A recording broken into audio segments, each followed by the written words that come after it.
अगर एलजी साहब से पूछा, एलजी साहब को पूछा जाए तो ज़्यादा अच्छा रहेगा। और बिजनेस तो जरूरी है, क्योंकि थोड़ा सा जो एक कन्फ्यूज़न है एडमिनिस्ट्रेशन के बीच में और लोगों के बीच में है, वो उसकी दूर हो जाएंगे। तो लिहाजा लगता है कि जल्दी ही बिजनेस रूल आ जाएगी। बिजनेस रूल्स में कहा जा रहा है कि सरकार ने जो है अपनी पावर्स वैसी रखी है, मतलब इलेक्टेड गवर्नमेंट ने जो स्टेट की तरह से होती है। तो आप क्या कहते थे कि हम डमी गवर्नमेंट की बिजनेस रूल देते क्या?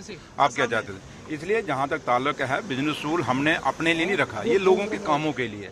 लोगों ने जो मैंडेट हमें दिया है, उस मैंडेट को पूरा करने के लिए सरकार के पास जो पावर होती है, क्योंकि आपने देखा होगा अब असेंबली का क्या हाल है, ये एक सिनेमा थिएटर बना के रख दिया था।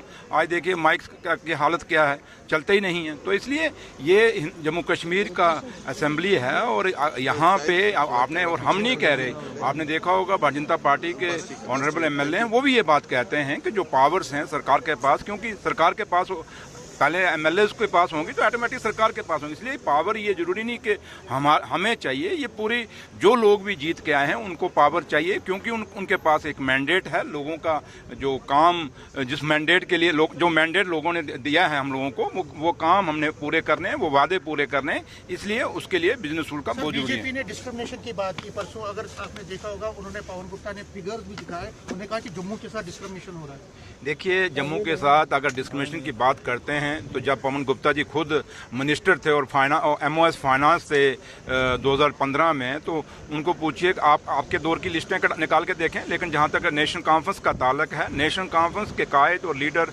जनाब फारूक अब्दुल्ला साहब और जम्मू कश्मीर के मुख्यमंत्री उमर अब्दुल्ला साहब का हमेशा एक खित्ता तो हमसे अलग हो गया, लेकिन जम्मू और कश्मीर जो दो खित्ते हैं, इनको बराबर की हिस्से देना हमने हमेशा हमारी कोशिश रही और करते आए हैं। आज ये दरबार में वो देखें जो हमने किया, इन्होंने 10 साल में क्यों नहीं किया, ये तो हमें ही क्रेडिट जाता है ना। आज देखा होगा, आज अब लोग जब वापस जाना शुरू हुए, क्योंकि ईद है अब, तो जब वापस जाना शुरू हुए फिर आपकी सड़कें खाली होनी शुरू हो गई हैं। तो अगर ये लोग जो दरबार मूव हुआ, कश्मीर से इतनी दुनिया ना आती तो बिजनेस पे कितना फ़र्क पड़ता था। इसलिए ये सिर्फ प्रेस गैलरी को एड्रेस करने के लिए एक अच्छा शब्द है कि जम्मू के साथ डिस्क्रिमिनेशन है। बट अगर आप सही मायने में देखेंगे तो जम्मू के लोगों के साथ जब भी इंसाफ हुआ, हमेशा नेशनल कॉन्फ्रेंस के दौर में हुआ।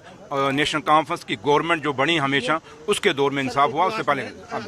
मीरवाइज की उमर साहब के साथ या पॉलिटिकल डिफरेंसेस हैं, तो इसलिए उमर साहब ने डिलिबरेटली किया है, ये अपोजिशन भी कह रही है। यार क्या सवाल आप समीत साहब, आप इतने सीनियर जर्नलिस्ट हैं, क्या करते हो आप? चाहते हो कि मैं कोई ऐसा दे दूं आपको तो फिर शाम को चले थे बस, तो वो मिलने वाला मेरे से नहीं है। तो लिहाजा उमर साहब की, और क्योंकि मौलवी उमर साहब और उमर साहब, ये हम सब जम्मू कश्मीर के रहने वाले हैं और हमारे भाईचारे जम्मू कश्मीर की मिसाल रही है। इसलिए जम्मू कश्मीर में हमारे, चाहे बीजेपी के लोग हैं, बेशक हमारे टकराव होते हैं, लेकिन इसका मतलब थोड़ा कि रिश्ते खत्म हो जाते हैं। इसलिए रिश्ते कभी खत्म नहीं होते। और कोई आज तक इतिहास रहा है, जम्मू कश्मीर की कोई भी सरकार रहे हो, किसी भी टारगेट करके किसी को कभी उसके ऊपर कोई ऐसा काम नहीं किया जिससे उसको नुकसान हो।